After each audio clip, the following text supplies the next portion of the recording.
Il y a des recettes qui racontent une histoire. Celle-ci raconte la mienne et surtout la tienne, maman. Cela fait 11 ans que tu es partie, 11 années se sont écoulées.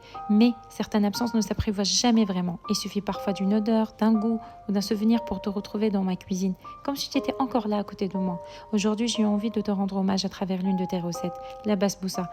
J'ai gardé ton savoir-faire, tes gestes, ton amour de choses simples, mais j'y ai ajouté ma touche personnelle. Pour la première fois, j'ai osé m'éloigner un petit peu de la recette originale, en laissant de côté l'orange pour créer une rencontre entre mes racines et mes envies d'aujourd'hui.